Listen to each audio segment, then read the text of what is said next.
आधी हकीकत आधा फसाना। चंद्रकांता के महल से ज्यादा रहस्यमयी, लखनऊ की भूल भुलैया से बड़ा चक्रव्यूह, अभेद्य दुर्गों से ज्यादा अजेय, एक ऐसा विशाल किला जो आंखों के सामने होगा पर नजर नहीं आएगा, जिसके मुख्य दरवाजे से आप अंदर दाखिल तो हो जाएंगे लेकिन उसके सैकड़ों कमरे आपको दिखाई नहीं देंगे, जिसके अंदर 10,000 से ज्यादा सैनिक बैठे होंगे लेकिन आपको वहां वीराना दिखेगा। अब आप सोच रहे होंगे कि किला तो मीलों दूर से नजर आ जाता है, फिर यह कैसा किला है और 10,000 लोग कहां गुम हो जाएंगे? उस किले के रहस्य की कहानी इतने पर ही खत्म नहीं होती, बल्कि इतिहासकारों की सच्ची कलम, आंखों देखी हकीकतों, महसूस और एहसास किए गए ऐसे न जाने कितने रहस्यों का नाम है शेरगढ़। मुगलों को धूल चटाने वाले शेर शाह सूरी का वो किला जिसके हर तहखाने, हर सुरंग और हर रहस्य का ताला आज खुलने जा रहा है।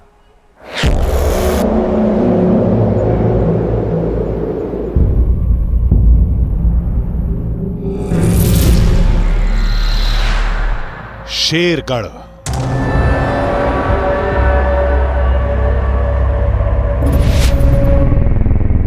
दुनिया का सबसे रहस्यमय किला।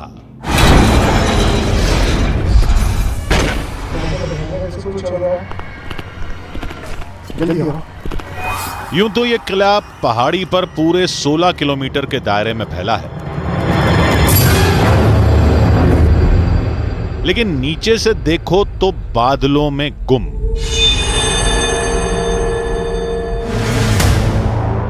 और अंदर जाओ तो तिलिस्म में लापता।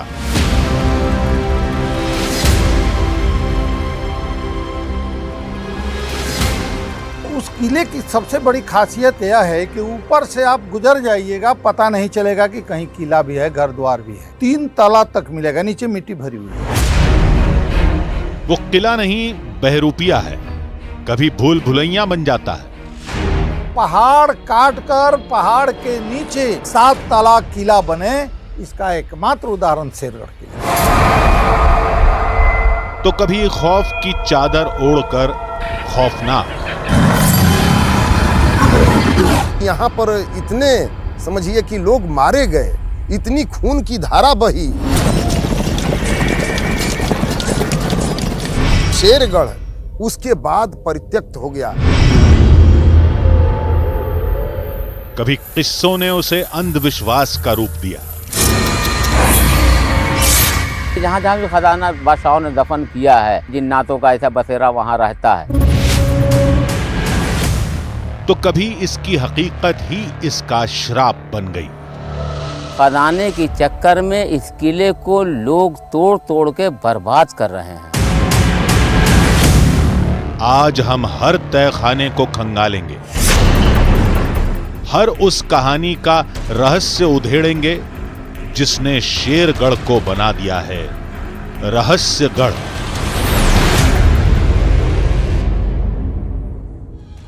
सफर की शुरुआत में शेरगढ़ किले से जुड़ी कई बातें हमें बताई गई थी। पहला, वहां खरबों के हीरे जवाहरात से भरा खजाना है। दूसरा, वहां पारलौकिक ताकतें उस खजाने की रक्षा करती हैं। तीसरा, वहां हजारों लोग मारे गए जिनकी आत्माएं आज भी वहां भटकती हैं। और चौथा, वहां शेर शाह की टकसाल यानी सिक्के ढालने का एक कारखाना था। आत्माओं को आप अंधविश्वास मान सकते हैं, लेकिन बाकी दावे तो कई इतिहासकार भी करते हैं। अगर टकसाल थी तो खजाना होने की भी गुंजाइश है, और अगर वहां खजाना नहीं है तो शेर शाह का खजाना कहां गया? अगर ये सारे दावे फर्जी हैं तो शेर शाह ने किले को पहाड़ के अंदर क्यों बनाया और इतना गुप्त क्यों रखा? आखिर शेर शाह वहां क्या छुपा रहे थे? यानी यह साफ है कि उस किले में कुछ तो जरूर है, लेकिन वो क्या है यही हमें पता करना है।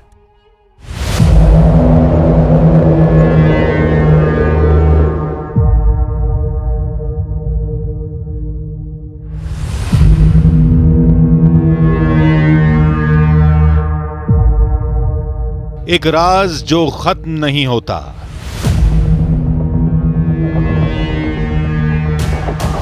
एक रहस्य जो सदियों से सांसें ले रहा है।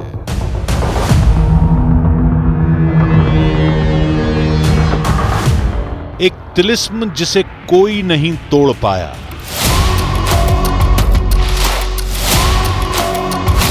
एक तलाश जो आज तक अधूरी है।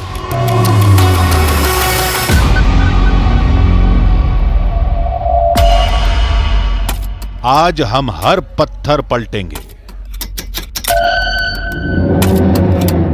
मॉडर्न इक्विपमेंट से कुरेदेंगे, साइंटिफिक गैजेट्स का जाल बिछाएंगे। अरे सिग्नल, ये देखो देखो देखो, इधर आओ, देखो कितना तेज सिग्नल आ रहा है। आज खुलकर रहेगा शेरगढ़ के इतिहास का वो पन्ना जो सैकड़ों फीट मिट्टी के नीचे दफन है। रहस्यों को तलाशने हम बिहार के रोहतासगढ़ की ओर चल दिए।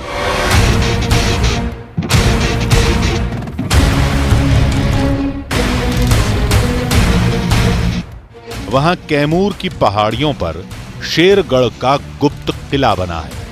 लेकिन क्या वाकई किला इतना रहस्यमयी है जितना लोग दावा करते हैं?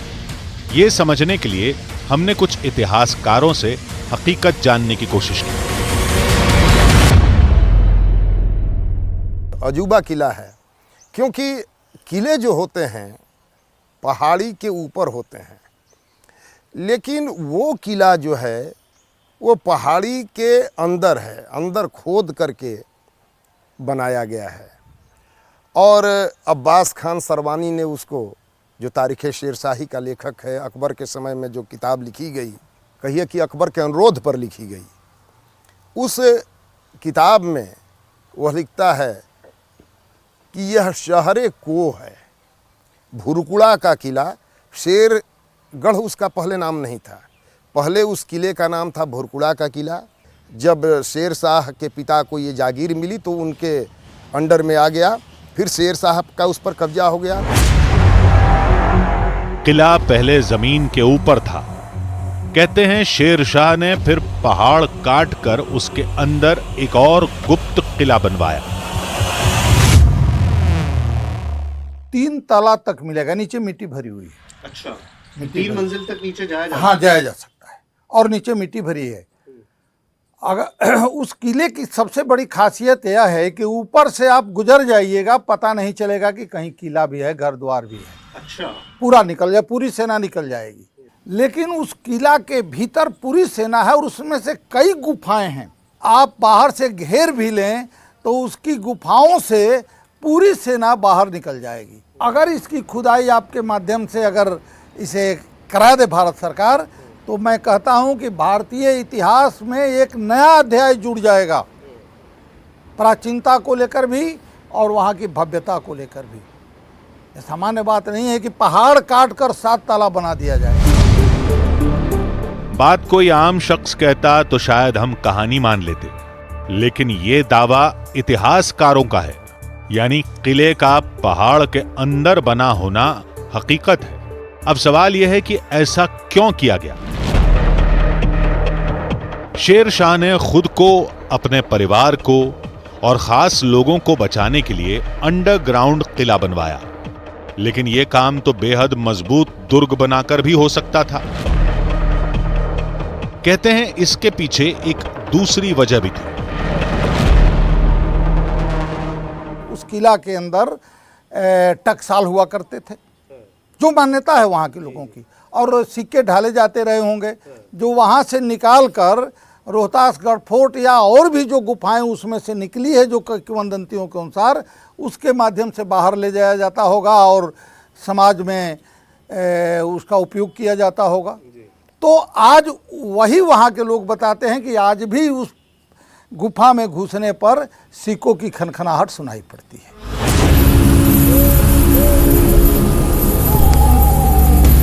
लोगों के मुताबिक उस टकसाल में बने लाखों सिक्कों और शेर शाह के हीरे जवाहरात से भरा एक बड़ा खजाना आज भी वहीं किसी गुप्त सुरंग में दफन है।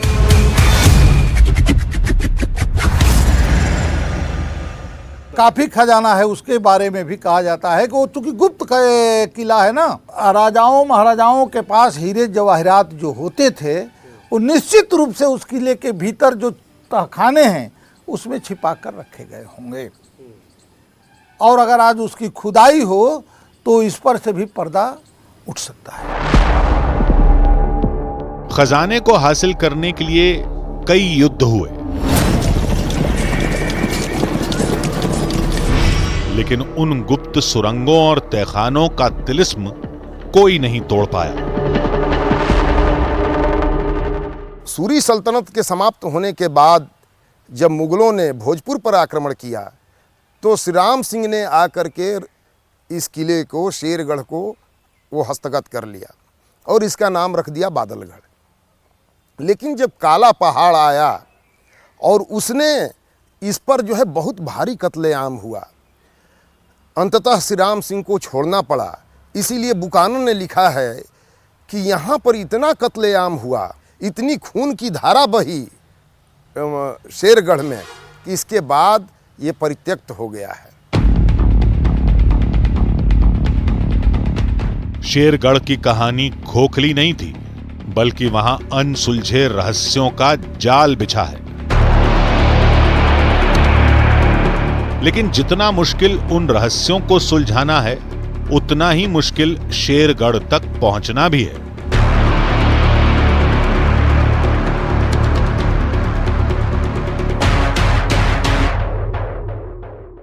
शेरगढ़ किले की चढ़ाई जो है वो शुरू हो चुकी है। देख रहे हैं आप पीछे सीढ़ियाँ जो हैं, बहुत ऊंचाई तक ये सीढ़ियाँ जा रही हैं। गिनती तो मुझे पता नहीं, क्योंकि यहाँ पर इस वक्त कोई था नहीं। ऑफिस में, फॉरेस्ट ऑफिस में भी कोई नहीं मिला जो ये बता सके कि कितना जाना है और कितनी सीढ़ियाँ हैं, मुझे नहीं पता।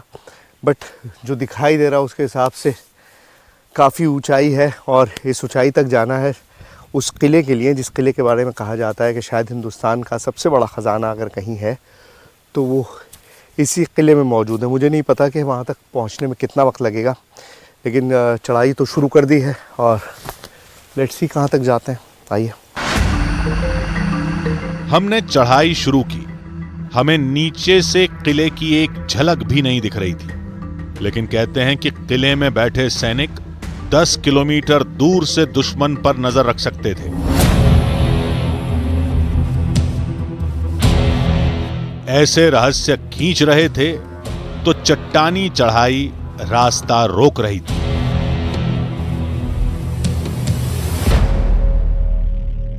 सीढ़ियाँ चढ़ते चढ़ते आधा घंटा करीबन बीत चुका है और आप समझ सकते हैं कि कितना ज़्यादा टॉर्चरस होता है। आपके शरीर के इलेक्ट्रोलाइट्स निकल चुके होते हैं और हर कदम जो है वो भारी होने लगता है। और प्रॉब्लम यह है कि हमें तो वो सीढ़ियाँ जो है वही मुश्किल लग रही थी, लेकिन यहाँ तो अब सीढ़ियाँ भी ख़त्म हो चुकी हैं। अब तो टूटा फूटा पत्थर है और उसी के सहारे आपको चढ़ना है। जब आप इस तरह की जगह पर आते हैं तब आपको समझ आता है कि ये सारा जो तरीक़ा है, जोग्राफिकल लोकेशंस हैं, ये इसलिए चुनी जाती हैं क्योंकि इनको डिफ़ेंड करना आसान होता है। किसी भी किले को आप ऐसी जगह बनाना चाहते हैं जहाँ पर कोई भी आसानी से ना पहुँच सके। अब उस वक्त ये सब कुछ स्ट्रैटेजिक ज़रूरत होती है, लेकिन इस वक्त ये हमारी परेशानी का बहुत बड़ा सबब बन जाती है। लेकिन जाना तो है ही, इसलिए चलते हैं। Let's go. हम कई घंटों तक चढ़ते रहे, तभी हमें रास्ते में कुछ दिखा। हमें लगा कि किला शुरू हो गया, लेकिन वो दुश्मनों पर नजर रखने वाली सैनिक छावनी थी। आपके घर में ही आपकी चाबी, आपका चश्मा, आपका फ़ोन इधर से उधर रख दिया जाता है तो उसे ढूंढने में कितनी ज़्यादा परेशानी होती है, इसका आपको अंदाज़ा होगा। अब सोचिए, इतनी बड़ी जगह में, मीलों में फैला हुआ किला है, वहाँ पर मुझे एक जगह तलाशनी है जहाँ पर सोने के सिक्कों की टकसाल हुआ करती थी। वो जगह जहाँ पर शेरशाह का ख़जाना दबा हुआ है। इतने बड़े किले में उसे तलाशना बहुत ही मुश्किल काम है, नेक्स्ट टू इम्पॉसिबल ही समझिए। लेकिन फिर भी दो स्ट्रैटेजीज़ हैं मेरे पास। पहली तो ये कि मैं अच्छे से ये सुनिश्चित करने की कोशिश करूं कि आखिर वो जगह कौन सी हो सकती है, और उसके बाद दूसरी स्ट्रैटेजी ये है कि मेरे पास एक सीक्रेट वेपन है। सीक्रेट वेपन क्या है वो मैं आपको बाद में बताऊंगा, लेकिन वही मेरा तुरुप का इक्का है और उसी के ज़रिए मैं पता करने की कोशिश करूँगा कि आखिर उस सिक्कों की टकसाल जो है वो कहाँ है, आखिर किस तरह से हम उस ख़जाने को ढूंढेंगे।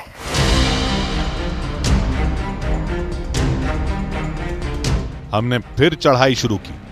आखिरकार हमें किले का मुख्य गेट नजर आया, यानी अब किला भी कहीं आसपास ही होगा। इस वक्त हम किले के इनर सैंक्टम यानी अंदरूनी हिस्से में घुस चुके हैं। इस दरवाजे के बाद, जो ये दरवाज़ा है, इसके बाद जो हिस्सा है वो किले का अंदरूनी हिस्सा, यानी वो हिस्सा है जहाँ पर आम लोग नहीं आ जा सकते थे। सिर्फ वही लोग आते थे जिनका या तो किले से कोई ताल्लुक़ था या फिर वो किले से जुड़े हुए राजदार थे, किले में काम करते थे, क्योंकि यहाँ से आगे ही वो जगह है जहाँ पर सोने की टकसाल हुआ करती थी, सोने के सिक्के बना करते थे। तो ये दरवाज़ा जो आप देख रहे हैं, इससे आगे किसी को आने की इजाज़त नहीं थी, लेकिन आज हम यहाँ से आगे भी जाएंगे और उस टकसाल तक भी जाएंगे। लेकिन हम गलत थे। ये गेट दुश्मन को झांसा देने के लिए बनाया गया था। किला अब भी काफी ऊपर था। इस बीच एक नई मुश्किल आ खड़ी हुई।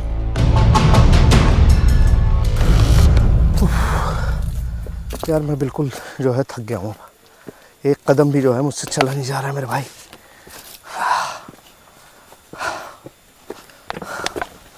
ओह गॉड। बैठो भाई। ओहो सर, पानी पिला दो। पानी तो भैया बहुत पहले ख़त्म हो चुका, खाली बोतल है, कुछ नहीं है। वो लोग भी पता नहीं पीछे कहाँ छूट गए। पानी नहीं मिला तो ऐसा लग रहा है कि बेहोश हो जाऊंगा। बहुत गर्मी है यार, चलो उसी तरफ चलते हैं। हम काफी देर चलते रहे लेकिन कहीं पानी नहीं मिला। पसीना तेजी से बह रहा था। अगर जल्द पानी नहीं मिला तो डिहाइड्रेशन का खतरा था। इस कड़ी धूप में और बिना पानी के अब एक एक कदम चलना मुश्किल हो गया। और प्रॉब्लम सबसे बड़ी है कि बराबर में नदी है। मतलब मुझे दिखाई दे रहा है कि इतना पानी यहाँ पर है, लेकिन वहाँ तक पहुँचा नहीं जा सकता। इतनी दूर हूँ मैं पानी से। गला बिल्कुल सूख चुका है। आप महसूस कर रहे होंगे कि मेरी आवाज़ जो है वो भर्राने लगी है।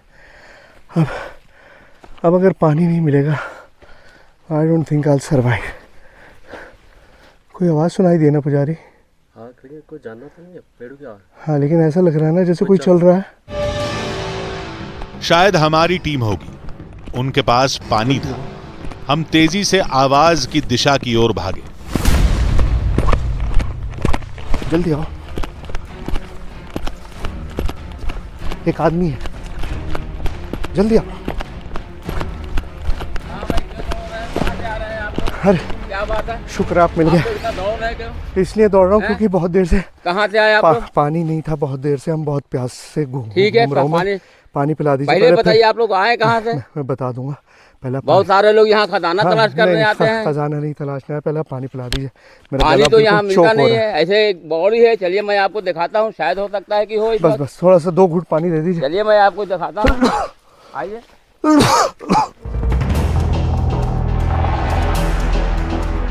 उस शख्स ने बताया कि पास ही सैनिकों के लिए एक बावड़ी थी। हम उसके पीछे बावड़ी के अंदर गए।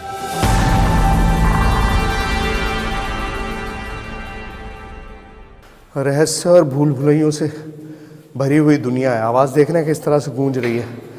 यहाँ पर ज़मीन के नीचे हम आ गए हैं और अब ज़मीन के नीचे कितना और जाना है पता नहीं। टॉर्च लेके घुप अंधेरा है, सिर्फ उस रास्ते से थी रोशनी जितनी थी। और अब ये पूरी बावड़ी है। इस तरह के सिस्टम्स हुआ करते थे इन किलों में, ताकि अगर कोई सेना आपको घेर ले चारों तरफ से, उसके बावजूद भी आपके पास रसद रहे, पानी रहे। ये पानी की बावड़ी है जो ज़मीन के अंदर बनी हुई है, मतलब पहाड़ के सतह में जाके ये बावड़ी मौजूद है। अब कितना पानी मिलेगा पता नहीं, लेट्स सी। पानी बेहद गंदा था। इस बावड़ी में खजाना तलाशने आए लोगों ने यह काम किया होगा। सदियों पुरानी बावड़ी हर तरह से मजबूत थी। सिर्फ कुछ जगहों पर चट्टानें पड़ी थी। साफ था कि लोगों ने यहां खजाना हासिल करने के लिए खुदाई की थी। पानी तो देखिए मिल गया फाइनली। पानी की हालत क्या है वो आपके सामने। असल में ये सारा रेन वाटर है जो यहाँ पे कलेक्ट होता है। पहले इसकी सफाई होती थी, अब इसकी सफाई नहीं होती। लेकिन इस वक्त मेरे पास कोई ऑप्शन नहीं है क्योंकि प्यास के मारे इतनी ज़्यादा शिद्दत से गला सूख चुका है कि अब अगर पानी नहीं पीऊँ तो भी मुश्किल है और पानी पी लूँ ये तो भी मुश्किल है। लेकिन हमारे साथी जो हैं, जो फरिश्ता बनकर मिले हैं, उनका कहना है कि उनके पास एक आइडिया है जिससे पानी साफ़ हो सकता है। उनका गमछा है, छानेंगे पानी और फिर ये पानी पीने लायक हो जाएगा। लेट्स सी, और नहीं भी होगा तो और कोई ऑप्शन है नहीं सिवाय इसके। हमारे मददगार ने बातचीत में बताया कि वो ऐतिहासिक साक्ष्यों का अध्ययन करते हैं। कुछ मिलता है तो पुरातत्व विभाग को बताते हैं और उन्हें शेरगढ़ के चप्पे चप्पे की पूरी जानकारी थी।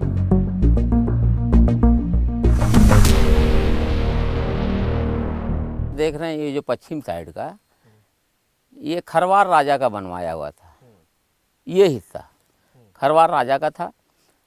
खरवार राजा के मरने के बाद जब शेरशाह की यहाँ हुकूमत हुई तो शेरशाह के कब्जे में तमाम पूरा इलाका आ गया। उसके बाद यहाँ से इस दीवार से लेके इधर से ये शेरशाह की इमारत। जाहिर सी बात है कि बादशाह का महल था और यहाँ बादशाह की तमाम फैमिलियाँ रहती थी। रानी महल भी है यहाँ और तमाम जो है नस्तबल वगैरह है, सिपाहियों का ठहरने। तो जाहिर सी बात है कि जहाँ राजाओं के, बादशाहों के रहने की जगह है, वहाँ कुछ ना कुछ दफन करते थे, करवाते थे। हो सकता है कि यहाँ भी हो, इसके बारे में मैं नहीं कह सकता, लेकिन लोगों का ज़्यादा क़यास है कि यहाँ खजाना है। उस शख्स ने कहा कि उसने कभी खजाना तलाशने की कोशिश नहीं की, लेकिन एक निशानी उसके हाथ जरूर लगी थी। पहली मर्तबा जब 2007 में हम आए यहाँ, कैमरा किया। कैमरा करने के बाद जब हम घर पे गए, जब उस कैमरे को चेक कर रहे थे तो उसमें कुछ अक्स नज़र आ रहा था, गोल्ड अक्स नज़र आ रहा था। तो उस गोल्ड अक्स का लेके फिर मैं दोबारा यहाँ आया, फिर उसी निशान के तौर पे मैंने गोल्ड अक्स को देखा। तो समझ में आता है कि कुछ ना कुछ इसमें ऐसा कुछ है, लेकिन मैंने कभी कोशिश नहीं की निकालने की। मैंने कभी कोड तोड़ने की कोशिश नहीं की। मैं तो सुरक्षा की दृष्टि से तमाम लेटर वगैरह लिखता रहता हूँ, इसलिए मैंने कभी इस चीज़ को निकालने की कोशिश नहीं की, समझने की, देखने की कोशिश नहीं की। सोने के सिक्कों की वो तस्वीर उस शख्स के घर पर थी, इसलिए हम उसकी जांच नहीं कर पाए। हमने उनसे कहा कि वो हमें तहखानों और गुप्त रास्तों तक ले जाएं।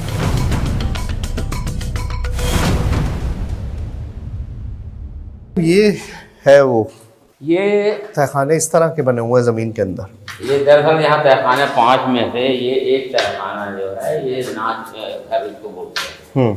तो ये जो नीचे का हिस्सा है ये क्या है? ये नीचे के हिस्से में यहाँ नाच हुआ करती थी और ऊपर में ये जो तमाम मेहराबे देख रहे हैं, लोग यहाँ से बैठ करके वो नाच को देखा करते थे। अच्छा, इस तरीके से यहाँ तमाम लोग बैठा करते थे, नीचे नाच हुआ करते थे। फिर इसके बगल में मंदिर है, नीचे है जहाँ के जो रानी महल कहलाता है। अब ये सब हिस्सा चारों तरफ आप देखेंगे रोशनी के लिए, ऑक्सीजन के लिए ये सब खुला हुआ बादशाह छोड़ दिया करता था ताकि उसको रोशनी यहाँ मिले, ऑक्सीजन मिले।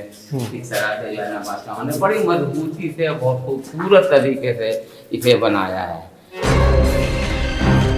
हमने उस शख्स से रात में हमारे साथ रुकने के लिए कहा, लेकिन उसने साफ मना कर दिया। यहाँ खजाना तो लोग देखने आ जाते हैं, मैं भी जैसे मैंने कहा चलो देखें कहाँ खजाना है कहाँ नहीं है। ये बताइए, ये जो जिन्नात वाला मामला है, जी, जिन्नातों का भी मामला है ही? ये वीरानियत है। हाँ। अब वीरानियत में अक्सर आत्माएं रहती हैं। हाँ। अब जैसे आप तो जा रहे हैं और हम यहाँ पे इन्वेस्टिगेशन करेंगे, जी, तो कुछ ख्याल रखने की ज़रूरत है। 12 बजे रात के बाद अक्सर जिन्नात लोग को आना जाना होता है, तो थोड़ा सा एहतियात कर लेते हैं कि 12 बजे रात के बाद हम हॉल के अंदर ना। अच्छा, मतलब रात में ना जाए? रात में ना, शाम में तो कर सकते। बिल्कुल बिल्कुल बिल्कुल।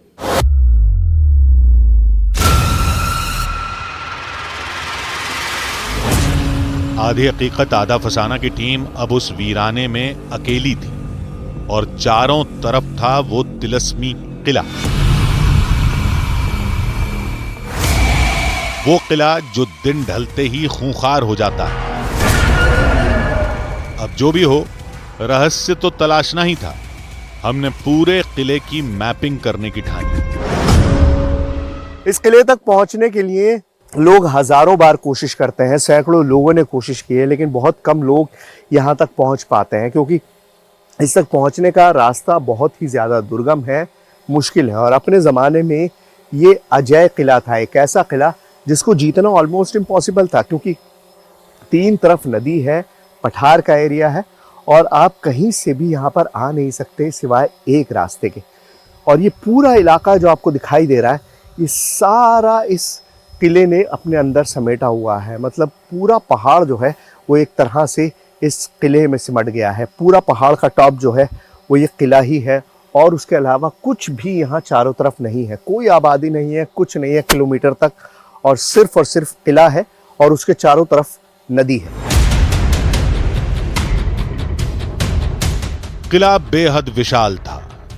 दुश्मनों की आंखों में धूल झोंकने के लिए ऊपर भी कई कमरे थे, लेकिन वक्त और बेइंतजामी ने उन्हें पूरी तरह तबाह कर दिया था। जगह जगह दिखती नक्काशियों, मेहराबों और कंगूरों में इसके बीते गौरवशाली अतीत की धुंधली झलक झांक रही थी। अफसोस को ताक पर रखकर हम फिर अपने काम पर लग गए। तो आप ये देखिए अपने आप में ये किला कितना अजूबा है। इस वक्त मैं जिस जगह पर हूँ आपको कुछ नहीं दिखाई दे रहा होगा, लेकिन इसके नीचे पूरी दुनिया बसी हुई है। कई सारे कमरे हैं, कई सारे बेसमेंट्स हैं, कई सारी मंजिलें। इनफैक्ट ये जगह, यहां से अंदर जाने का रास्ता, ऊपर आपको सिवाय दीवार के कुछ नहीं दिखेगा, लेकिन यहां से पूरा रास्ता है जहां से आप अंदर जा सकते हैं। और एक दो कमरे नहीं है, इस तरह के सैकड़ों कमरे इस पूरे किले में चारों तरफ बिखरे हुए हैं। चारों तरफ आपको इस तरह की चीजें दिख जाएंगी और उन्हीं रास्तों से हम भी अंदर जाने की कोशिश करेंगे। लेकिन उससे पहले ये समझने की जरूरत है कि आखिर यहाँ पर और क्या चीजें हैं, यहाँ पर इस पूरे किले में और ऐसी क्या चीजें हैं जिसे हम देख सकते हैं। आधी हकीकत आधा फसाना की टीम वहां दूसरे गुप्त रास्ते तलाश रही थी। तभी उस वीराने में एक अनजान चेहरा नजर आया। हमने उससे बात की। उसने हमें कुछ ऐसा बताया जिसने हमारे दिल में नया खौफ भर दिया।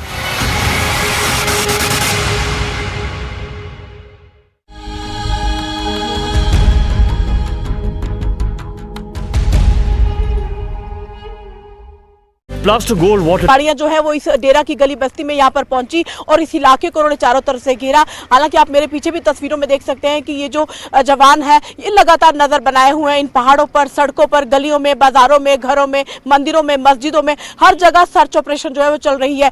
एक भी ऐसा इलाका नहीं है जहां पर ये जवान पहुंचे नहीं है, क्योंकि बार बार वर्चुअल नंबर का इस्तेमाल करके आतंकी जगह बदल रहे थे। इसीलिए जम्मू कश्मीर सरकार ने यह निर्णय लिया कि रात को 12 बजे ही उन्होंने इंटरनेट सेवा जम्मू, राजौरी और पुंछ में बंद कर दी। माफ कीजिए, राजौरी और पुंछ में बंद कर दी। और राजौरी पुंछ में वो इस पहाड़ी इलाके में 12 से 14, 24, 25 ये 50 किलोमीटर के दायरे में ये जो पहाड़ियां हैं, यहां से आतंकी जो है वो भागने में सफल हो सकते हैं। ऐसे में पुंछ के चारों तरफ का जो इलाका है, डेरा की गली, सुरनकोट, बफलियाज, ये जितने भी इलाके हैं, ये सारे इलाके चारों तरफ से सेना ने घेरे हुए हैं। और ये जो वर्चुअल नंबर का इस्तेमाल आतंकी कर रहे हैं, ये इसीलिए उन्होंने बंद किया है ताकि वो अपनी बार बार जगह ना बदले और उनको भागने में मदद ना मिले। स्थानीय युवा उनकी मदद कर रहे हैं, स्थानीय लोग उनकी मदद ना कर रहे हो, ऐसे में इंटरनेट बंद किया है। बार बार वो इंटरनेट व्हाट्सएप के जरिए या किसी वर्चुअल नंबर के जरिए। आपको मैं ये भी बताना चाहूंगी लिविना कि ये जो वर्चुअल नंबर है, इसकी ओटीपी जो है वो किसी ऐसे नंबर पे, नॉर्मल जो हम लोग नंबर यूज करते हैं, उस पे ओटीपी आती है, उसके बाद वर्चुअल नंबर क्रिएट होता है। तो आतंकी वर्चुअल नंबर खुद क्रिएट नहीं कर सकते हैं जब तक कि यहाँ का कोई लोकल नंबर उनके पास ना हो। तो यहाँ से ये अंदाजा लगा सकते हैं कि जो OGW के पास उनके अपने कनेक्शन है, जो नॉर्मल फोन वो यूज कर रहे हैं। बिल्कुल कोमल, और देखिए अब आतंकवादियों को चौतरफा घेरने की तैयारी जो है वो भारतीय सेना के जवानों ने कर ली है। रिफत भी हमारे साथ लगातार बने हुए, उनका रुख करेंगे। लेकिन पुंछ में आतंकियों के खिलाफ सर्च ऑपरेशन लगातार जारी है। आपको इस तलाशी अभियान का सबसे पहले ताजा अपडेट देते हैं कि वहां पर जो है फिलहाल ताजा अपडेट क्या कुछ है। देखिए, गुरुवार शाम 4 बजे से लगातार सर्च ऑपरेशन जो है वो किया जा रहा है। कोने कोने में, एक एक घर में जो है वो सर्च ऑपरेशन लगातार जारी है। जंगल के इलाकों में तलाशी अभियान जो है वो काफी तेज है, क्योंकि ये पूरा इलाका जो है वो बहुत डेंस इलाका है, बहुत घनी आबादी वाला इलाका है और बहुत घने जंगल है। राजौरी में इंटरनेट की सेवाएं जो है वो पूरी तरीके से बंद कर दी गई हैं। इतना ही नहीं, सुरक्षा बलों ने 20 लोगों को हिरासत में लिया है, जिनसे पूछताछ की जा रही है। NIA ने आतंकी हमले की जांच पड़ताल शुरू कर दी है। कल NIA की टीम वहां पर पहुंची थी। हमले वाली जगह पर कई लेयर घेरेबंदी जो है वो की गई, यानी कि सिक्योरिटी पूरी तरीके से टाइट कर दी गई है। तलाशी अभियान में हाईटेक उपकरणों की मदद ली जा रही है, यानी कि एडवांस टेक्नोलॉजी का इस्तेमाल जो है वो किया जा रहा है। तो ये 8 ताजा अपडेट आपको बता रहे हैं। अभी तक पुंछ में आतंकियों के खिलाफ जो सर्च ऑपरेशन जारी है उसको लेकर क्या कुछ अपडेट है, लेकिन तलाशी अभियान में हाईटेक जो उपकरण है उनका इस्तेमाल किया जा रहा है। लगातार मेरे सहयोगी रिफत हमारे साथ बने हुए। रिफत, 20 लोगों को अब तक हिरासत में लिया गया है। कहा यह भी जा रहा है कि लोकल जो लोग थे उनका इस्तेमाल करके आतंकवादी आगे बढ़े थे। क्या माना जाए कि और लोगों को हिरासत में लेकर पूछताछ की जाएगी? देखिए, जिस तरीके से एनआईए ने अब ये केस अपने हाथ में ले लिया है, वो पुलिस से भी इंफॉर्मेशन हासिल करेंगे और सेना से भी इंफॉर्मेशन हासिल करेंगे और इस पूरे एरिया में जितने भी लोगों की क्वेश्चनिंग होगी उनसे बात करेंगे और ये पता लगाने की कोशिश करेंगे कि आखिर मिलिटेंट कहाँ से आए, कहाँ पे मनसूबा बना, क्या क्या चीजें उनके पास थी और उसके बाद भाग निकलने में वहां से कैसे कामयाब हो गए और कैसे उन्हें पता चला कि यहाँ से आर्मी की गाड़ियां आ रही हैं और ऐसी गाड़ियां जो बीपी गाड़ियां नहीं थी और उसी वजह से जो है भारतीय सेना को नुकसान का सामना करना पड़ा। लेकिन सबसे बड़ा सवाल यह है कि क्या बहुत ज्यादा मिलिटेंटों की तादाद इस एरिया में है, चाहे राजौरी हो या पुंछ हो, कितनी तादाद है वो पता लगाने की कोशिश की जाएगी। कहां कहां पे इनको शेल्टर मिलता है वो पता लगाने की कोशिश की जाएगी और किन चीजों का वो इस्तेमाल करते हैं, कहां कहां उनके तार जुड़े हुए हैं। और खास तौर से जिस तरीके से वर्चुअल सिम की बात कर रही थी कोमल, तो ऐसे में ये होता है कि अगर सिम कार्ड बदलना होगा तो कोई फैसिलिटेट उसको करता है और उसके बाद वो उसी मोबाइल फोन में, यानी किसी को वहां फिजिकली जाने की जरूरत नहीं है, जो उनके पास मोबाइल फोन है उसका सिम बदला जा सकता है वर्चुअली, यानी फिजिकल सिम कार्ड उसको लगाने की जरूरत नहीं है। हालांकि उससे उतना ज्यादा फर्क तो नहीं पड़ेगा नेटवर्क को बढ़ाने में, लेकिन यह है कि क्या कोई मिलिटेंटों को फैसिलिटेट कर रहा है इस चीज के लिए भी ये अभी पता लगाया जाएगा। लेकिन जिस तरीके से घुसपैठ की कोशिशें वहां से हो रही है, मैं पहले भी बता रहा था, कश्मीर में एलओसी बहुत टाइट हो गई है, यहां पे हर जगह पे घुसपैठ करना मुमकिन नहीं है, लेकिन राजौरी और पुंछ में बहुत फोकस किया गया। तो ऐसे में अब प्राथमिकता इस बात की है कि यहां पे जो राजौरी और पुंछ का एलओसी का एरिया है उसको अब शायद टाइट किया जाएगा, वहां पे आर्मी को मजीद डिप्लॉय किया जाएगा। और कल जो चाइना का भी इसमें जिक्र किया गया था कि चाइना और पाकिस्तान ये चाहता है कि राजौरी और पुंछ में इस तरीके से इन्फिल्ट्रेशन कराई जाए, मिलिटेंट हमले कराए जाएं ताकि भारत को ट्रूप विड्रॉल करना पड़े लद्दाख से। शायद ऐसा नहीं वो हो सकता है कि वहां से लद्दाख से आर्मी को हटाया जाए और राजौरी पुंछ में डिप्लॉय किया जाएगा, बल्कि काफी जगहों पे जहां पे एडिशनल ट्रूप्स हैं उनको वहां पे डिप्लॉय किया जाएगा और एलओसी को बहुत टाइट किया जाएगा ताकि इस तरीके से इन्फिल्ट्रेशन ना हो और हमले ना हो। ये यहाँ से तय कर लिया गया है रिफत की दहशतगर्दों का खात्मा कैसे करना है। आप बने रहिए हमारे साथ। लेकिन जम्मू कश्मीर के पुंछ में हुए आतंकी हमले से जुड़ी हुई इस वक्त एक और ब्रेकिंग न्यूज जो मिल रही है वो आपको बता दें। पुंछ और राजौरी में इंटरनेट सेवा को बंद कर दिया गया है। आतंकियों की तलाश के लिए इंटरनेट सेवा बंद की गई है। सुरक्षा एजेंसियों के मुताबिक आतंकी वर्चुअल नंबर्स का इस्तेमाल कर रहे हैं और वो बार बार अपनी लोकेशन बदल रहे हैं, इसीलिए उन्हें ढूंढना बहुत मुश्किल हो रहा था। और ऐसे में अब ये बड़ा फैसला लिया गया है, वहां पर इंटरनेट सेवा को बंद कर दिया गया है। ये बहुत बड़ी खबर आपको बता रहे, जम्मू कश्मीर के पुंछ में जो आतंकी हमला हुआ उसी से जुड़ी हुई ये अहम जानकारी है। पुंछ और राजौरी ये दोनों इलाके जहां पर इंटरनेट सेवा अब अगले आदेश तक के लिए बंद कर दी गई है। आतंकियों की तलाश इस वक्त की जा रही है, सर्च ऑपरेशन चलाया जा रहा है, लेकिन इंटरनेट सेवा इसीलिए बंद की गई है क्योंकि वो इंटरनेट का सहारा लेकर बार बार अपनी लोकेशन बदल रहे थे। पुंछ डेरा की गली ऑपरेशन का आज तीसरा दिन है। चप्पा चप्पा खंगाला जा रहा है। हर तरफ सुरक्षा बल की टुकड़ियां जो है वो छापेमारी कर रही हैं। हालांकि घरों में भी छापेमारी चल रही है, लोगों के बाजार में, मार्केट में भी छापेमारी चल रही है। हर जगह चप्पा चप्पा खंगाला जा रहा है। नजरें आप देखिए जवान की भारी भरकम हथियारों के साथ उन पहाड़ियों पर नजर इनकी है, जिन पहाड़ियों से वो आतंकी जो है वो पार करके, पाकिस्तानी आतंकी पार होकर और उन्होंने एक इतना बड़ा हमला किया था, इतनी बड़ी साजिश को रचा गया था। स्थानीय लोगों की मदद मिली थी ऐसी खबर आ रही है। ऐसे में काफी ज्यादा लोगों को यहाँ पर हिरासत में भी लिया है। तो इस समय की अगर हम ग्राउंड जीरो की रिपोर्टिंग की अगर आपको बात करें, हम आपको न्यूज़ 18 इंडिया पर खास आप देख रहे हैं कि चारों तरफ सर्च चल रहा है। इंटरनेट सेवा यहाँ पर बंद कर दी गई है। ये भी कहा जा रहा है कि वर्चुअल ऐप के जरिए आतंकी जो है इस इलाके में घूम रहे हैं। कोई OGW के साथ वो संपर्क में ना हो, इंटरनेट के जरिए उनको बार बार जगह बदलने में मदद मिल रही है। यही कारण है सरकार ने फिलहाल के लिए राजौरी और पुंछ में इंटरनेट सेवा बंद कर दी है, क्योंकि अगर इंटरनेट बंद होगा तो आतंकियों को ढूंढने में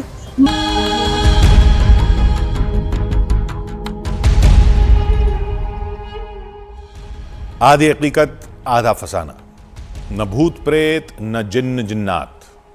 फिर उस शख्स ने ऐसा क्या बता दिया जिसने हमारे पसीने छुड़ा दिए, यह भी जानेंगे। लेकिन पहले बात उसी खजाने की। हमने उस शख्स से पूछा कि ऐसा तो नहीं कि यह राजा का किला है इसलिए वहां खजाना होगा ही, ऐसी कहानी लोगों ने खुद बुंदी हो। तो उसने कहा कि शेरगढ़ में शेर शाह की टकसाल थी और यहां गुप्त कमरे और सुरंगें हैं। उस खजाने और उसके गुप्त ठिकाने के बारे में सिर्फ शेर शाह और उनके खास लोग जानते थे। इतिहास के पन्नों में यह भी दर्ज है कि कलिंजर किले की जंग में शेर शाह सूरी की तोप का गोला किले की दीवार से टकराकर वापस आया था और गोला बारूद के भंडार गृह पर फट गया था, जिससे शेर शाह गंभीर रूप से घायल हो गए थे और 1545 ईस्वी में उनकी मौत हो गई थी। कहते हैं उसके बाद कोई उस खजाने को तलाश नहीं पाया और वो आज भी शेरगढ़ किले में दफन है। कहानी में तर्क तो थे, लेकिन हकीकत कितनी थी यही हमें पता करना था। एक विशाल वीरान किला,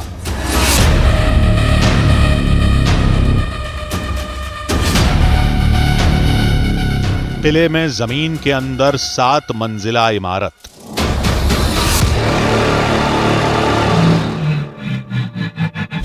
रहस्यमयी खजाने और अनजान खतरों से भरी गुप्त सुरंगें, जिनमें 3 तहखानों का रास्ता हमें मिल चुका था। इससे पहले कि हम बाकी रास्ते तलाश पाते, एक शख्स मिल गया। उसने अलग ही कहानी सुनानी शुरू कर दी। शेरगढ़ के बारे में सर मैंने यही सुना है कि मैंने कभी कभी यहाँ पे हम लोग आया करते हैं शूटिंग के पर्पस में, शूटिंग करने आते हैं कभी कभी। तो यहाँ के बारे में बहुत सारे लोग गाय चराने वाले आते हैं, मना भी करते हैं कि उधर आगे मत जाना, कुछ ऐसा ऐसा जानवर रहता है, कुछ अजीबो-गरीबो आवाज़ आती है यहाँ पे। और बहुत सारे लोग से सुना है कि इसमें बहुत सारा खजाना भी है, जो अभी हम लोग वहाँ तक कभी कोई पहुँचा नहीं है और बहुत सारे लोग पहुँचना भी नहीं चाहता, इसलिए कि वहाँ पे डरावनी आवाज़ें आती है। सर यहाँ पे बहुत सारे लोग आने की कोशिश किया था पहले, ऐसा नहीं कि हम लोग भी आए थे, पहले लोग आने का कोशिश किया था, इसलिए बहुत सारे लोग आना। खजाना तो है, ये तो कंफर्म है कि खजाना है। जब शेर शाह सूरी का यहाँ पे किला हुआ था तो यहाँ से कहीं गया नहीं था, खजाना यहाँ पे कंफर्म है। और कहाँ पे है अभी ये किसी को नहीं साबित हुआ है कहाँ पे। फिर उसने हमें कुछ ऐसा बताया जिसने हमारे होश उड़ा दिए। हम एक बार ऐसे शूट करने भी आए थे, मैं प्री वेडिंग शूट कर रहा था एक बार सासाराम में कहीं, तो मैंने यहाँ पे शेर का पंजा देखा था। तो हम लोग डर से आगे नहीं आए। ऐसा भी सुनने में आता है कि ये बहुत बड़ा जंगल है, छत्तीसगढ़ तक सीमा इसका मिलता है जाके, तो उधर से अमरकंटक साइड से टाइगर आते रहते हैं। यहाँ दिखे थे कुछ दिन पहले, अभी ताराचंडी में टाइगर दिखे थे।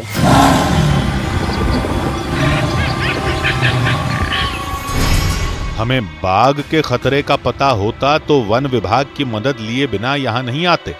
हमने सोचा कि हम दुगना सतर्क रहेंगे और तेजी से अपना काम खत्म करके लौट जाएंगे। कुछ मिला तो ठीक, वरना जान जोखिम में नहीं डालेंगे। हमने टीम के 2 लोगों को ऊंचे स्थान पर नजर रखने के लिए तैनात कर दिया। फिर हमने तेजी से किले में गुप्त सुरंगों को तलाशना शुरू किया। चारों तरफ पेड़ों का जाल था, हमें कहीं भी कुछ नहीं मिला। इसलिए हमने दोबारा उन दरवाजों पर फोकस किया जो नजरों के सामने थे। इस किले की सबसे खास चीज है इसमें बनी हुई सुरंगें, अंडरग्राउंड बंकर्स कह लीजिए, कुछ भी कह लीजिए। और उन तहखानों के 3 रास्ते हैं। यहाँ जहाँ मैं खड़ा हूँ ये पहला रास्ता है, इसको नाचघर कहा जाता था, यानी कि वो जहाँ पर एंटरटेनमेंट हुआ करता था, जहाँ पर राजा और उनके लोग एंटरटेनमेंट किया करते थे। इसके अलावा 2 तहखानों के रास्ते उधर हैं, मतलब आप जब आगे जाएंगे तो वहाँ पर 2 और तहखाने हैं जिनके रास्ते हैं। एक जो रास्ता है वो ये रास्ता है, ये कहलाता है राजा का महल। अंदर तहखाना है, बहुत गहरा, बहुत सारे कमरे हैं, बहुत सारी चीज़ें हैं इस तहखाने के अंदर, लेकिन अंदर अंधेरा है, कोई भी इनलेट नहीं है सनलाइट का। ये राजा महल है और इसके बराबर में ही यहाँ पर जो है इसे कहते हैं रानी महल। ये तीसरा दरवाज़ा है। तो मैंने आपको पहला दरवाज़ा वहाँ दिखाया, दूसरा यहाँ, तीसरा यहाँ। ये अंदर जाल बिछा हुआ है, सुरंगों का तहखाने हैं, और मान्यता ये है कि यहीं पर इन्हीं तहखानों में टकसाल हुआ करती थी और इन्हीं तहखानों में कहीं पर खजाना छुपा हुआ है। कहाँ पर नहीं पता।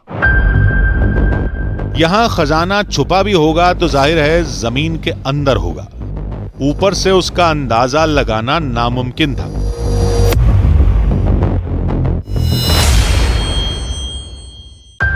आधी हकीकत आधा फसाना की टीम ये बात जानती थी, इसलिए पूरी तैयारी के साथ आई थी। हमारे साथ पैरानॉर्मल टीम के सदस्य भी थे। जो हम देख सकते थे वो तो हमने देख लिया। What next now? अब क्या है जिससे हम पता कर सकते हैं कि जमीन के नीचे क्या है? तो ये जो मशीन है इसे हम मेटल डिटेक्टर कहते हैं। अब इससे क्या होगा कि हम यहाँ पर जब तलाश करेंगे तो ये हमें बता देगा कि कौन से कोने में किस जगह पर कौन सी धातु छिपी हुई है। कोई लोहा है या कोई कॉपर है या कोई गोल्ड है, वो इससे हम पता कर सकते हैं। ये हमें बहुत आसानी से हमें बता देगा। हमने मशीन के काम करने के तरीके को बारीकी से पूछा। 4 यहाँ पर पॉइंट्स हैं। एक से पता चलता है कि आयरन है, अगर वो ब्लिंक करता है। दूसरा अगर ब्लिंक करता है तो हो सकता है कि छोटे मोटे सिक्के हों, कॉइन हो, फॉइल हो। तीसरा जो है, अगर वो ब्लिंक करता है तो उससे ये पता चलता है कि हो सकता है वहाँ पर कोई ज्वेलरी हो, सोडा कैन के ओपनर्स वगैरह पड़े हों, छोटे कॉइन हो, मतलब बहुत ज़्यादा नहीं। लेकिन जो चौथा है, अगर वो ब्लिंक करता है तो दैट मीन्स कि वहाँ पर बहुत बड़ी तादाद में सोना चांदी है, बहुत बड़ी तादाद में सिक्के हैं, अमेज्ड हैं, मतलब एक ही जगह पर बहुत सारा इकट्ठा है। अब मैं आपको एक करके दिखाता हूँ। वक्त कम था, गलती की गुंजाइश नहीं थी, इसलिए हमने मशीन को टेस्ट किया।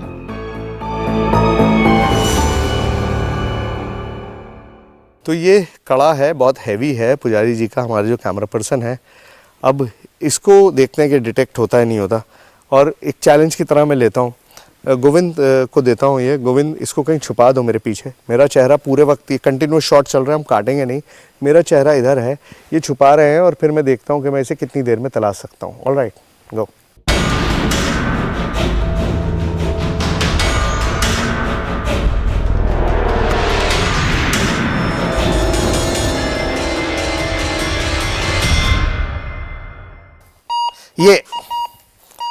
ये देखिए, बहुत अच्छे से गोविंद ने छुपाने की कोशिश की थी, लेकिन कामयाब नहीं हो पाए।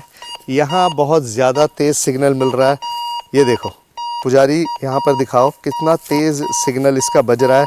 ये बता रहा है कि यहाँ पे हो सकता है कोई ज्वेलरी छिपी हुई है। लगातार बज रहा है, ज्वेलरी का बता रहा है कि यहाँ पर ज्वेलरी है। और ज्वेलरी क्या है, मैं आपको निकाल के दिखाता हूँ। ज्वेलरी है पुजारी जी का कड़ा, वो कड़ा जो हमने गोविंद को दिया था छिपाने के लिए। तो बस यही काम है इस छोटी सी मशीन का। टेक्निकल चीज़ है, बहुत आसानी से पता लगा सकते हैं। चलिए तो किले में अब मेहनत शुरू की जाए। चलिए। मशीन ठीक काम कर रही थी। टीम 2 भाग में बंट गई।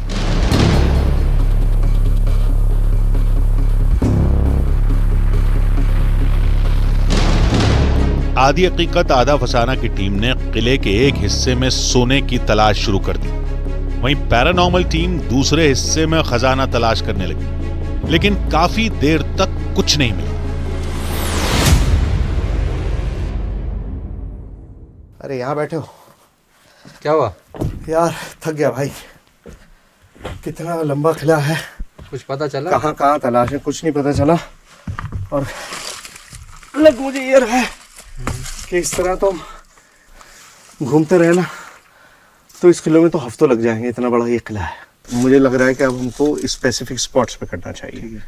तो आई थिंक आप रानी महल की बात कर रहे हैं। रानी महल में ही, क्योंकि सबसे ज़्यादा लोगों का वो है कि वहीं पर हैं, जो तहखाने हैं उन्हीं में चलते हैं। वहाँ जाने से पहले थोड़ा ये सोच लीजिए, क्योंकि मैंने जो सुना है कि वहाँ पे जिन जिन्नात जो है वो खजाने की रक्षा करते हैं। तो अपनी सेफ्टी के लिए मैं चाहता हूँ कि एक पैरानॉर्मल जांच कर ली जाए पहले, वहाँ जाने से पहले, और आसपास उसकी जो बेसिक रीडिंग हम लेते हैं, फिर उसके अंदर हम लोग चलते हैं। हाँ तो ठीक है, कोई बात नहीं, आप ज़्यादा बेहतर जानते हैं मुझसे।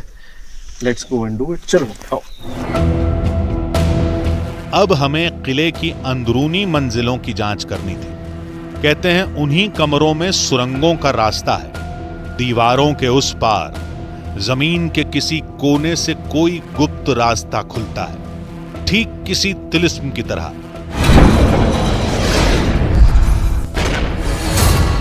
वो तरीका ही हमें तलाशना था, लेकिन उन्हीं अंधेरे कमरों में अनजानी ताकतों के होने का दावा भी किया जाता है। अंदर जाते ही पैरानॉर्मल टीम को इसका एहसास हुआ। अभी मैं यहाँ जब आया इसमें तहखाने में पूरा हम घूम चुके हैं, लेकिन मुझे इस एरिया के अंदर कुछ ऐसा भारीपन सा महसूस हुआ है, मतलब कुछ लग रहा है, कुछ फील हुआ मुझे।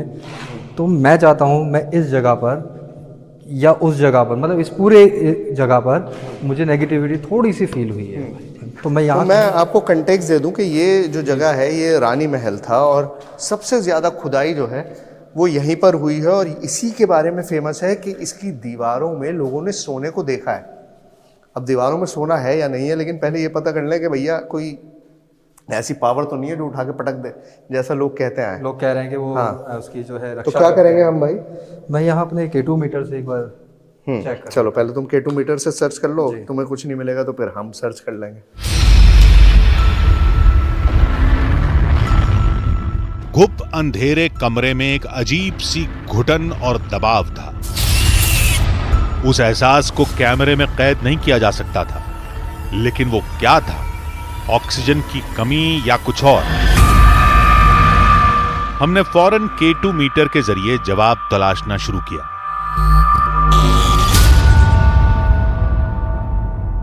क्या हमारे आसपास कोई है यहाँ पर जो हमसे बात करना चाहता हो? देखिए, यहाँ पर कोई अनजान शक्तियों का होना ऐसा बताते हैं यहाँ के आसपास के लोग। कोई अनजान शक्ति है यहाँ पर। क्या वाकई में ये सच बात है? अगर ये सच है तो इसके पास आकर के इसमें 2 या 3 लाइट जला करके मुझे बता सकते हैं। कई सवाल किए लेकिन कोई जवाब नहीं मिला।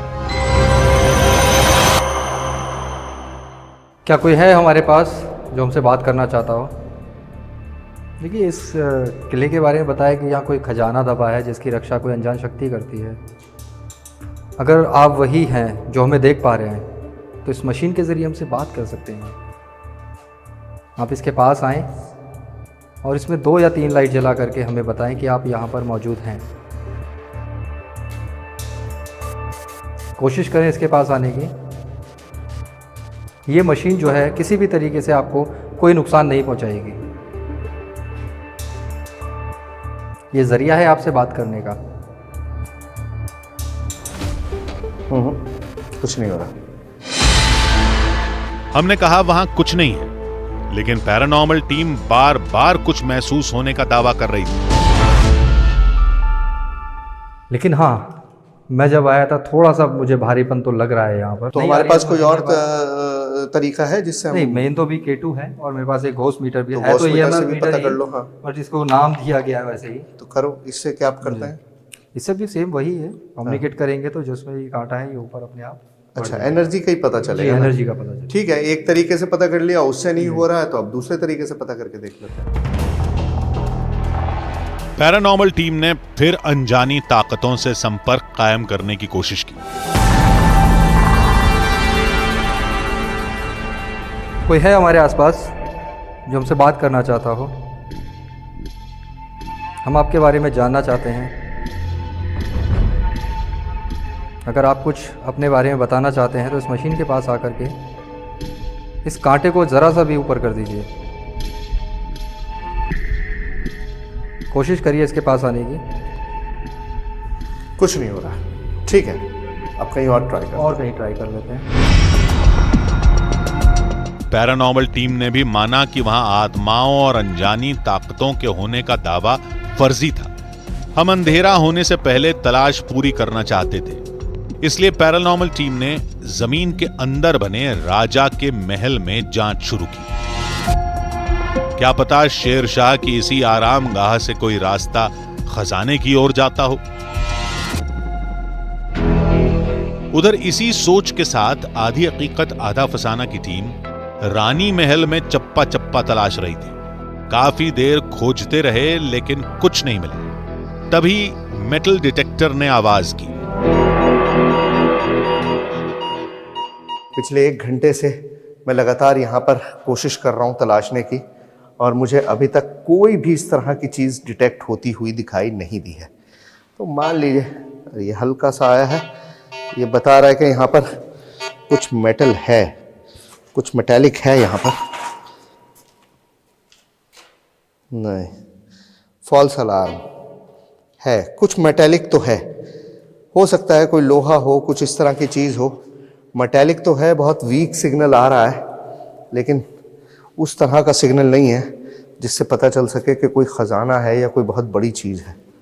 उस तरह का अभी तक कोई सिग्नल मुझे यहाँ पे नहीं मिला है। हम थोड़ा आगे बढ़े कि मेटल डिटेक्टर एक बार फिर से चीखने लगा। देखिए, मैं आपके सामने ही पूरा सर्च कर रहा हूँ। ओह, अरे सिग्नल, ये देखो देखो देखो, इधर आओ, देखो कितना तेज सिग्नल आ रहा है। देखो, ये बता रहा है कि यहाँ पे कुछ ज्वेलरी या कोई ऐसी चीज है। ये देखो, ये देखो, अरे ये कोई मेटालिक चीज, कोई कीमती मेटल, मतलब ऐसा कोई लोहा या सड़ी हुई कोई चीज नहीं है, कोई कीमती मेटल यहाँ पर मौजूद है। वो ब्रॉन्ज भी हो सकता है, सोना भी हो सकता है, कुछ भी हो सकता है, लेकिन लगातार सिग्नल आ रहा है, लगातार सिग्नल मिल रहा है, लगातार मशीन बता रही है कि कुछ है यहाँ पर, यहाँ पर कुछ है। ये इस स्पॉट पे कुछ है, यहाँ पर कुछ है। पुजारी, कुछ है तुम्हारे पास खुदाई के लिए? लेकिन ये तो फर्श है ना पूरा। देखो, बिल्कुल बिल्कुल इसी स्पॉट पे मशीन, ये देखो, ये यहाँ पर मशीन कुछ बोल रही है। ये फॉल्स अलार्म नहीं था, मेटल डिटेक्टर जमीन के अंदर कीमती धातु के छुपे होने का संकेत दे रहा था।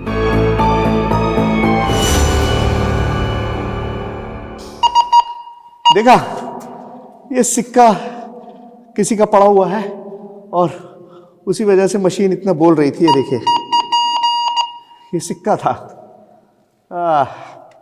सिक्का ही था और कुछ नहीं है। वो सिक्का था तो मशीन बोल रही थी, फॉल्स अलार्म था। जब हम तलाश रहे थे तो और कुछ नहीं था, ये सिक्का था। अब सिक्का निकाल दिया है तो अब कुछ भी नहीं है, यहाँ पे कुछ भी नहीं है। उफान से उठी उम्मीदें तुरंत बैठ गई। हर पल लग रहा था कि कहीं कुछ है, आसपास ही है, लेकिन हमें नहीं मिल रहा था। अचानक हमें कुछ ऐसा दिखा जिसने आंखें चौंधिया दी।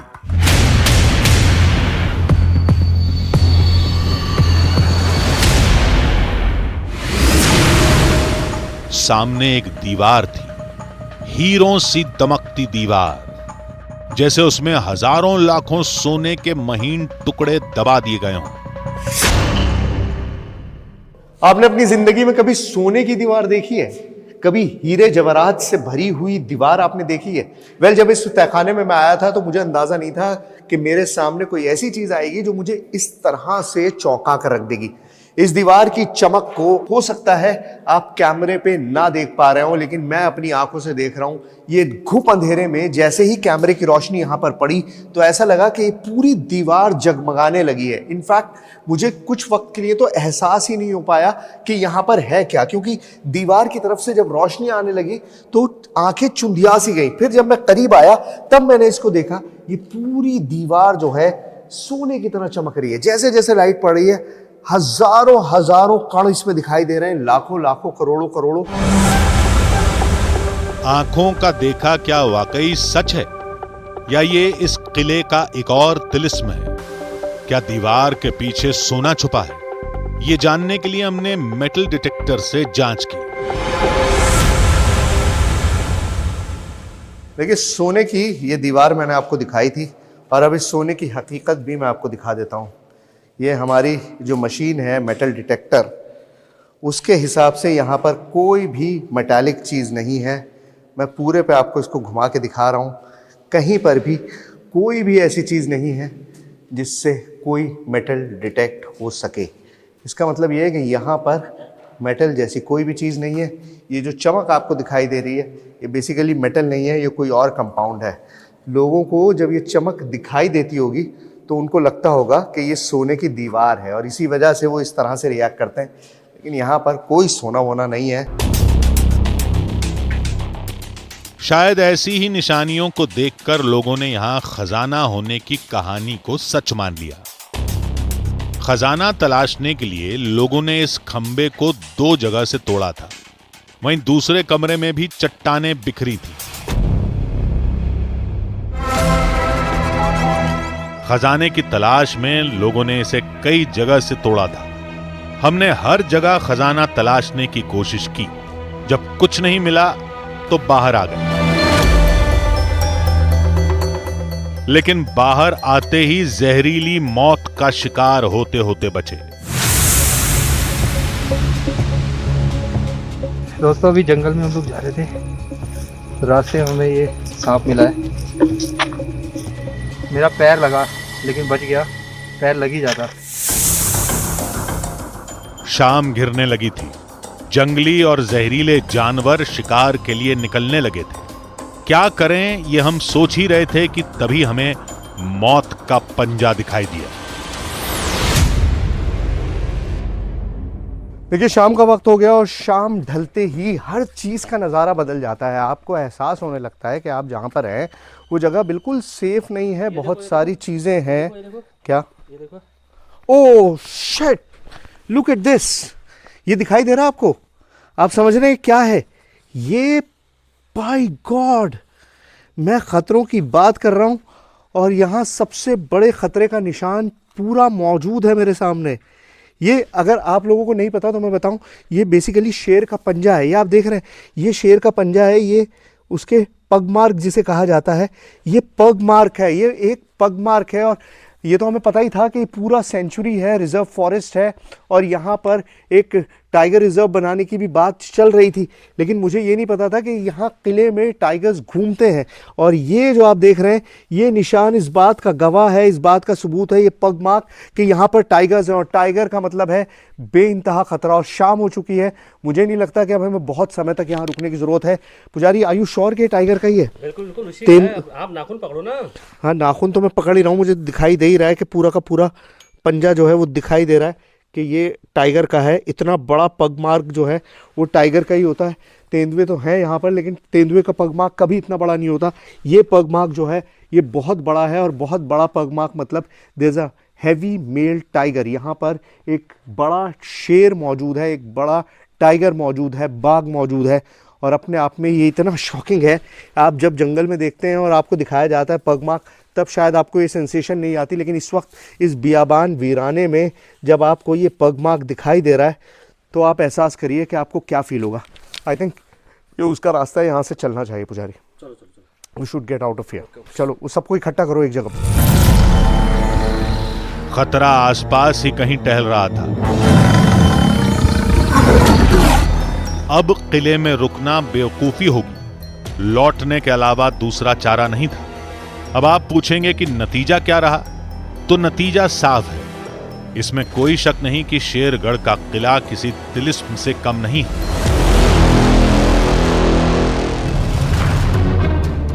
जिसके अंडरग्राउंड कमरों में न जाने कितने रहस्य आज भी कैद हैं। लेकिन सच यह भी है कि यह एक ऐतिहासिक धरोहर है।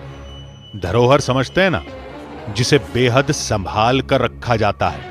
कहानियों को सच मानकर उसे नष्ट नहीं किया जाता। वैसे भी वहां खजाना है या नहीं, यह सच पहले सरकारी मंजूरी और फिर एक्सपर्ट्स की निगरानी में की गई सैकड़ों फीट की खुदाई के बाद ही उजागर हो सकता है। वो जब होगा तब होगा, लेकिन तब तक आप शेरगढ़ जाएं, उस अंडरग्राउंड किले की खूबसूरती और उसके अनोखेपन को देखें, लेकिन उसे नष्ट न करें।